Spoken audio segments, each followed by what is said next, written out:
नमस्कार मित्रों, मैं विपिन कुमार सक्सेस पॉइंट गुरुकुल में आप सभी का स्वागत करता हूँ। कैसे हो? उम्मीद करता हूँ अच्छे होंगे। पिछली क्लास में मैंने आप लोगों को यूरोपीय कंपनियों का भारत में आगमन बताया था कि किस क्रम में कौन सी यूरोपीय कंपनी भारत में आई, ठीक है? और जो भी यूरोपीय कंपनियां भारत आई हैं, वो सिर्फ एक ही उद्देश्य से आई हैं। उद्देश्य उनका क्या था? भारत से व्यापार करना है या भारत के साथ ज़्यादा से ज़्यादा व्यापार करना है, यहाँ से ज़्यादा धन इकट्ठा करना, ठीक है? उसी के जो यूरोपीय कंपनियों के भारत आगमन बताया है, उसी से कुछ क्वेश्चन लेके आप लोगों के सामने आता हूँ। पहला क्वेश्चन अपना है, वास्को डी गामा भारत कब आया? कौन? Vasco D gamma. Vasco D gamma Bharat कब आया? कौन बताएगा? Vasco D gamma. मैंने आपको पिछली क्लास में बताया था, वास्को डी गामा भारत कब आया? 1498। वास्को डी गामा 1498 में भारत आया। ये कहाँ का निवासी था? 1498 में भारत आया, ठीक है? इतना समझ में आया? ये पुर्तगाल का निवासी था। वास्को डी गामा कहाँ का निवासी था? क्या ऐसे कह सकते हैं 1498 में ये पुर्तगाली था। कौन सा था? पुर्तगाली था। भारत आने वाले समुद्री मार्ग की खोज करने वाला प्रथम व्यक्ति वास्को डी गामा था। भारत आने वाले समुद्री मार्ग की खोज भारत आने वाले समुद्री मार्ग की खोज किसने की थी? वास्को डी गामा ने। समुद्री मार्ग की खोज वास्को डी गामा ने की थी। मैंने आप लोगों को ये पिछली क्लास में पढ़ा चुका हूँ। 1498 में भारत आया, ठीक है? और भारत आने वाले समुद्री मार्ग की खोज किसने की? वास्को डी गामा ने की। ये कहाँ पर पहले पहुंचा? ये कालीकट पर पहले पहुंचा। कालीकट कालीकट पर पहुंचा, जहाँ कालीकट के राजा जुमेरिन ने इसका भव्य स्वागत किया। क्या भव्य स्वागत किया। ये किस लिए आया था? मसालों के व्यापार के लिए आया था। वास्को डी गामा मसालों के व्यापार के लिए आया था। किसके व्यापार के लिए आया था? व्यापार, इसका मसालों के व्यापार के लिए आया था। मसालों के व्यापार के लिए आया था। किसके लिए आया था? मसालों के व्यापार के लिए आया था, ठीक। राजा जुमेरिन ने इसका भव्य स्वागत किया। जो इसका पथ प्रदर्शक था, जो इसको समुद्री मार्ग की रास्ता बता रहा था, वो कौन था? मैंने आप लोगों को पिछली क्लास में बताया है। इसका पथ प्रदर्शक गुजरात का कौन था? गुजरात का अब्दुल मजीद नामक व्यक्ति था। कौन था? मजीद अब्दुल मजीद नामक व्यक्ति था, ठीक है? इतना समझ में आया? अच्छा, वास्को डी गामा जब भारत आया तो उसने अपनी पहली यात्रा में जो उसका यात्रा में खर्च हुआ, उसका 60 गुना मुनाफा कमाया। कितना मुनाफा कमाया? 60 गुना 60 गुना मुनाफा कमाया। 60 गुना मुनाफा कमाया। किसने? वास्को डी गामा ने। इतना समझ में आया? ये कहाँ का था?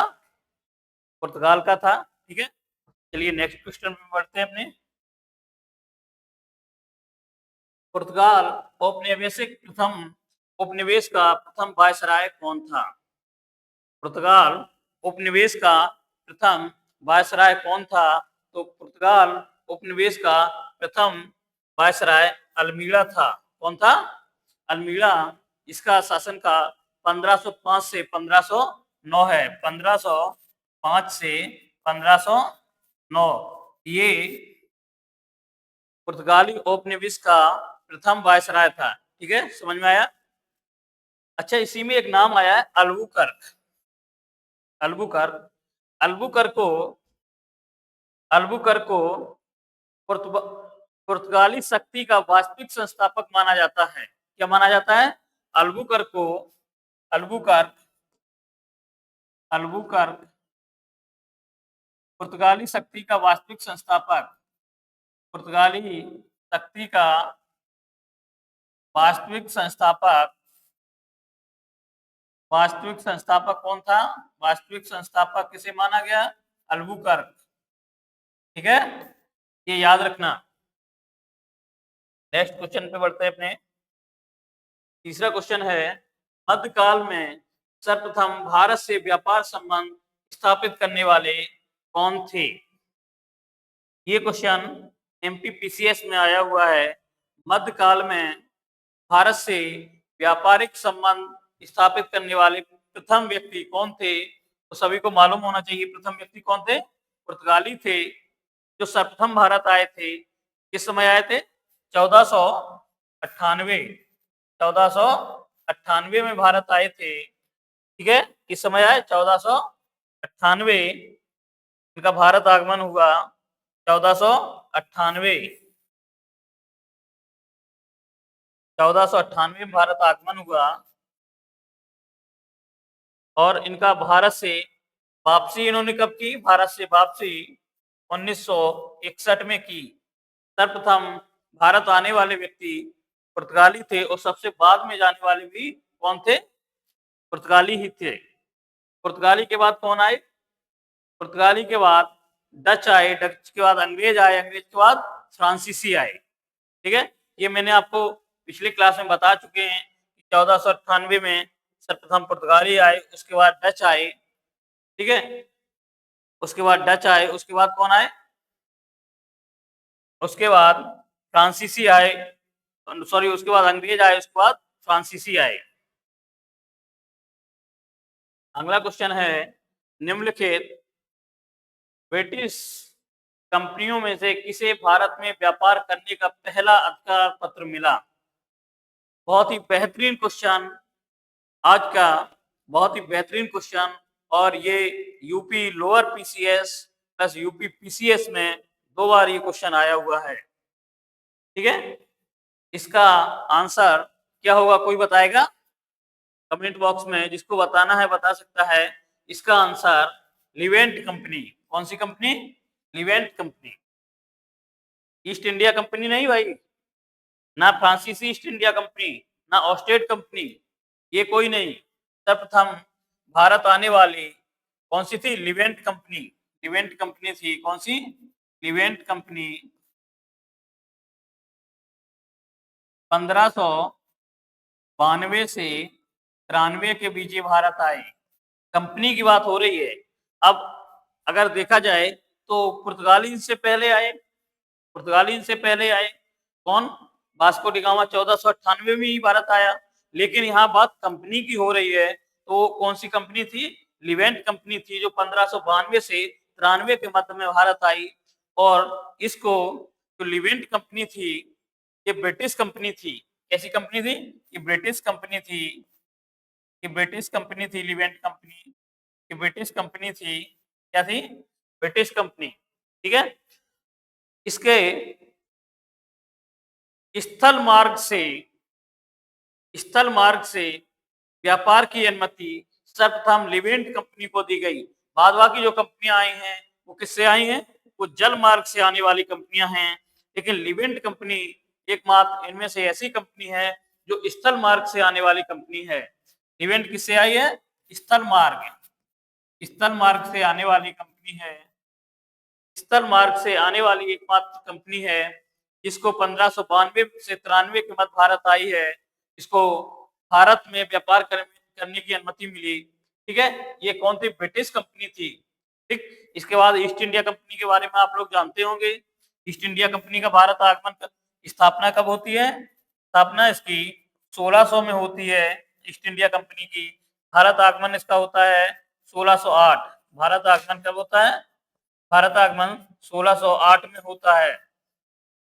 ठीक है, उसके बाद फ्रांसीसी ईस्ट इंडिया कंपनी कब? 1664 में इनका फ्रांसीसी ईस्ट इंडिया कंपनी बनती है। 1664 में इसकी स्थापना होती है। क्या होती है? स्थापना 1664 में होती है। लेकिन भारत इसका आने क्रम 1667 से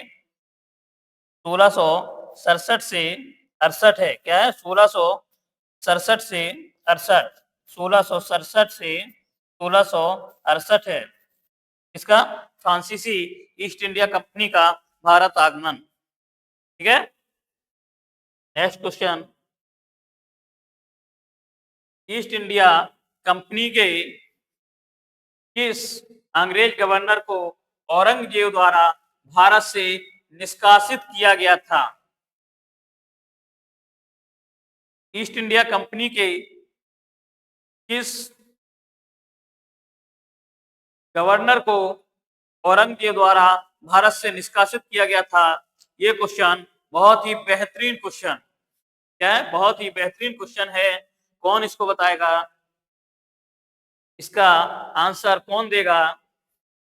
ईस्ट इंडिया कंपनी के किस गवर्नर को औरंगजेब द्वारा भारत से निष्कासित किया गया था? तो इसका आंसर होगा सर जॉन चाइल्ड। तो 1688 में इनको औरंगजेब ने निष्कासित करने का आदेश दिया था। क्या किया था? औरंगजेब ने निष्कासित करने का आदेश दिया था। इतना समझ में आया? अब ये जान लीजिए, वो कारण जान लीजिए कि किस वजह से औरंगजेब ने सर जॉन चाइल्ड को भारत से निष्कासित करने का आदेश दिया था। कोई तो कारण रहा होगा, वो कारण जान लेते हैं। सर जॉन चाइल्ड, इनका वो कारण जान लेते हैं। इनका कारण है मक्का जाने वाले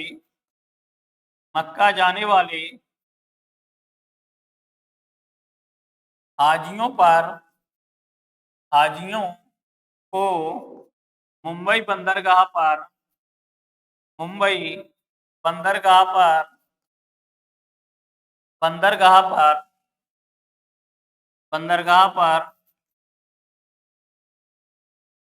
मक्का जाने वाले हाजियों को मुंबई बंदरगाह पर बंधक बनाने का प्रयास किया। क्या किया? बंधक बनाने का प्रयास किया। बंधक बनाने का प्रयास किया गया। प्रयास किसके द्वारा? सर जॉन चाइल्ड के द्वारा किया गया। इसी कारण औरंगजेब ने सर जॉन चाइल्ड को भारत से निष्कासित करने का आदेश दिया। ठीक है, इतना समझ में आया? उम्मीद करते हैं समझ में आया होगा। आज की बहुत ही बेहतरीन क्लास है, भारत में यूरोपीय कंपनियों के आगमन से संबंधित क्वेश्चन। ठीक है, और सारे क्वेश्चन, मैक्सिमम क्वेश्चन आए हुए हैं आप लोगों के लिए, बहुत ही महत्वपूर्ण क्वेश्चन है। इसके बाद क्या हुआ? सर जॉन चाइल्ड ने औरंगजेब से माफी मांगी, उसके बाद इनको माफ किया गया। किसको? जॉन चाइल्ड को माफ किया गया। इतना समझ में आया? किसको निष्कासित किया गया? जॉन चाइल्ड को। ठीक है, अपना नेक्स्ट क्वेश्चन है, प्रथम कर्नाटक युद्ध का तात्कालिक कारण कौन था? या प्रथम कर्नाटक युद्ध का तात्कालिक कारण क्या रहा? प्रथम कर्नाटक युद्ध का तात्कालिक कारण क्या रहा? अंग्रेजों द्वारा फ्रांसीसी जहाजों का अधिग्रहण करना। उसमें जिक्र ऑस्ट्रिया की राजगद्दी का भी जंग है, उसका भी जिक्र आता। ऑस्ट्रिया की राजगद्दी की जंग। ठीक है, इसके बारे में जान लेते हैं। अंग्रेजों द्वारा फ्रांसीसी जहाजों का अधिग्रहण 1746 से 48 में किया गया। कब? 1746 से 48 अंग्रेजों द्वारा फ्रांसीसी जहाजों का जो अधिग्रहण है 1746 से 48 में किया गया। ठीक है, इतना समझ में आया? इसमें क्या होता? फर्स्ट कर्नाटक युद्ध जब होता है उस समय अंग्रेज भारत से महबूब खां के नेतृत्व में, किसके नेतृत्व में? महबूब खां के नेतृत्व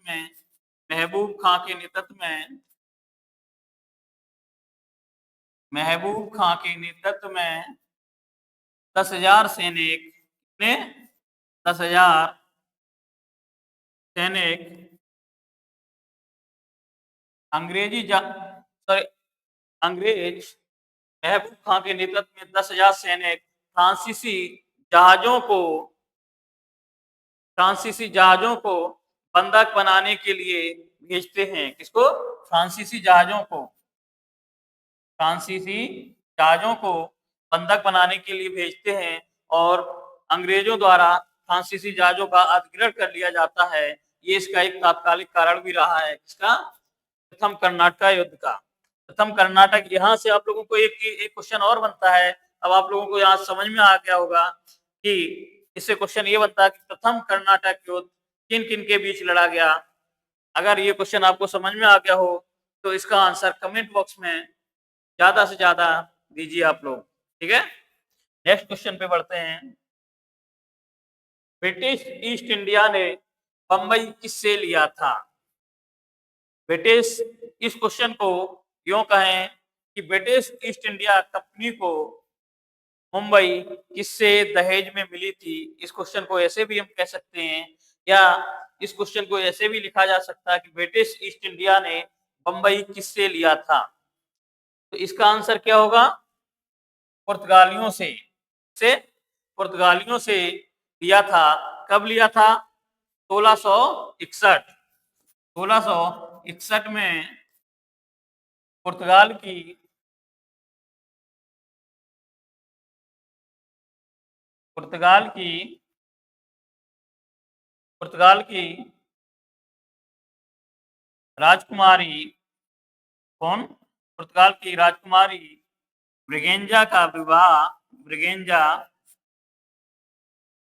पुर्तगाल की राजकुमारी ब्रिगेंजा का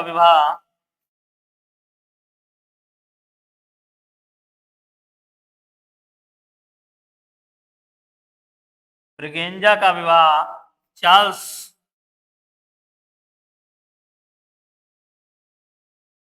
फर्स्ट चार्ल्स सेकेंड जो इंग्लैंड के राजकुमार थे, इंग्लैंड के राजकुमार के साथ हुआ। क्या हुआ? इंग्लैंड के राजकुमार के साथ हुआ। पुर्तगाल की राजकुमारी ब्रिगेंजा का विवाह चार्ल्स सेकेंड जो इंग्लैंड के राजकुमार थे उनके साथ हुआ। उसी में पुर्तगालियों ने मुंबई अंग्रेजों को दहेज में दे दी। क्या किया?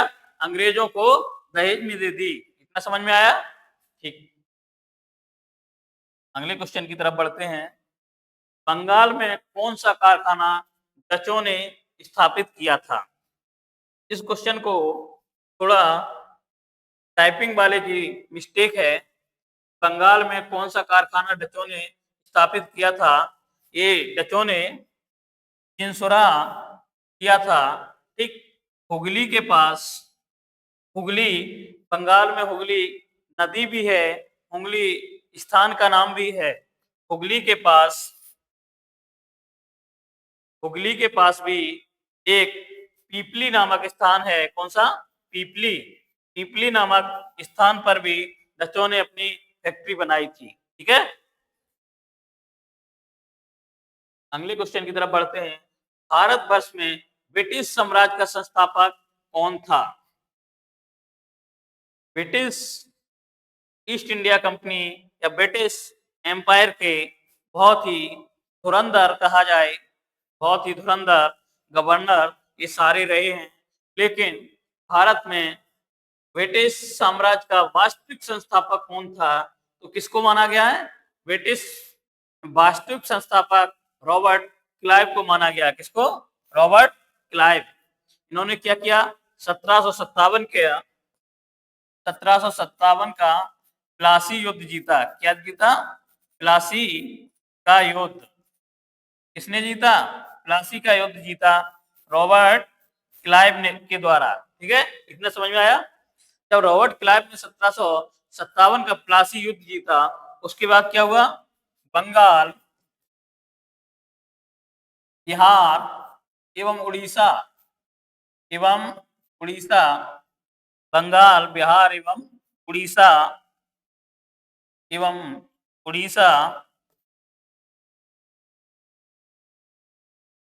बंगाल, बिहार एवं उड़ीसा, यहाँ पर किसका शासन हुआ?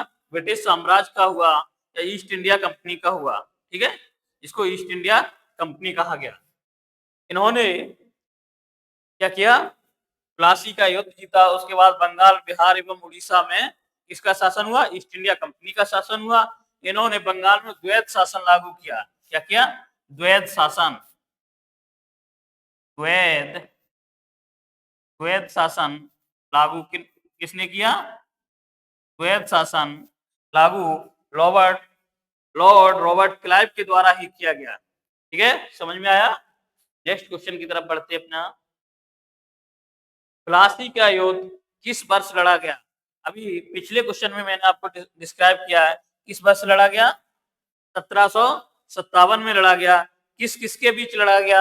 यहाँ इस क्वेश्चन को इस तरह से और थोड़ा डिस्क्राइब कर लेते हैं कि प्लासी का युद्ध किस किस के मध्य लड़ा गया। तो प्लासी का युद्ध ईस्ट इंडिया कंपनी, इसके मध्य ईस्ट इंडिया कंपनी और बंगाल के नवाब सुराजुद्दौला। कौन? सुराजुद्दौला। इनके मध्य लड़ा गया। इतना याद रहना चाहिए। 1757 में बंगाल के नवाब सुराजुद्दौला और ईस्ट इंडिया कंपनी के मध्य लड़ा गया। 1757 का प्लासी का युद्ध, इसका परिणाम क्या हुआ? ईस्ट इंडिया कंपनी की जीत हुई। यहीं से भारत में ईस्ट इंडिया कंपनी का वास्तविक शासन शुरू माना जाता है। यहाँ से ईस्ट इंडिया कंपनी का वास्तविक शासन शुरू माना जाता है। ठीक है, अगले क्वेश्चन पे आते हैं। फ्रांसीसी कंपनी का संस्थापक कौन था? फ्रांसीसी कंपनी का संस्थापक कौन था? कोई बताएगा? कमेंट बॉक्स में बताना चाहे बता सकते हैं, आप लोगों के पास छूट है। तो फ्रांसीसी कंपनी का संस्थापक कौन था? कॉलवर्ट था, जो लुई 14वें का मंत्री था। कौन सा मंत्री था? वित्त मंत्री था। कौन सा मंत्री था? वित्त मंत्री था। ये फ्रांसीसी कंपनी का संस्थापक है। ठीक, इसने फ्रांसीसी कंपनी का स्थापना कब की थी? मैंने अभी आपको पिछले क्वेश्चन में बताया है। 1664 में फ्रांसीसी ईस्ट इंडिया कंपनी की स्थापना की गई थी। ठीक है, नेक्स्ट क्वेश्चन की तरफ बढ़ते हैं। स्वीडिश भारत कब आए? स्वीडिश कहाँ के निवासी थे? स्वीडिश भारत कब आए? इसका आंसर कौन बताएगा? स्वीडिश, इनको डच भी कहा गया, ये 1616 में भारत आए। ईस्ट इंडिया कंपनी को कितने वर्ष तक व्यापार करने के लिए अधिकार पत्र रानी एलिजाबेथ प्रथम द्वारा दिया गया? कितने वर्ष के लिए? 15 वर्ष के लिए। सर्वप्रथम ईस्ट इंडिया कंपनी को भारत में 15 वर्ष तक व्यापार करने के लिए रानी एलिजाबेथ प्रथम द्वारा अधिकार पत्र दिया गया। ठीक है,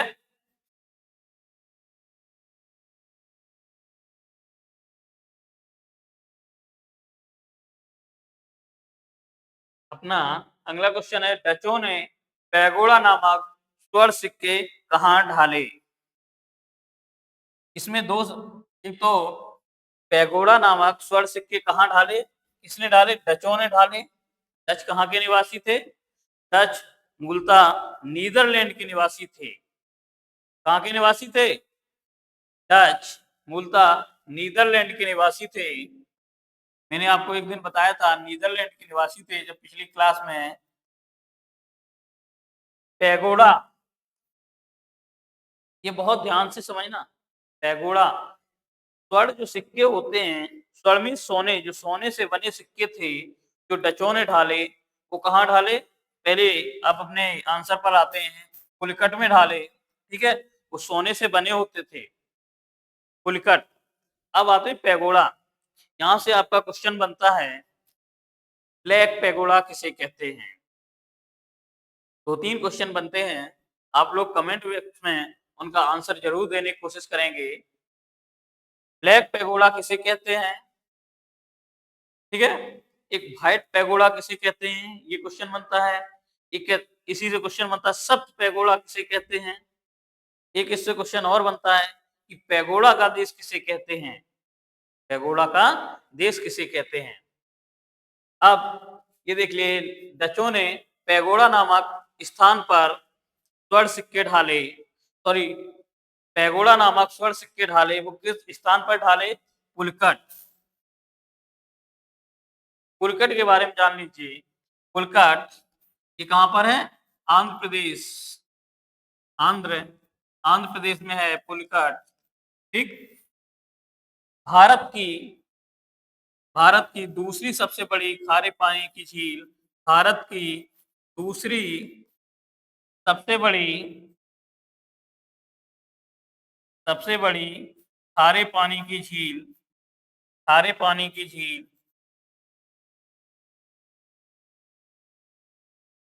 जिसको लैगून झील भी कहते हैं, लैगून झील भी कहते हैं। क्या कहते हैं? लैगून झील।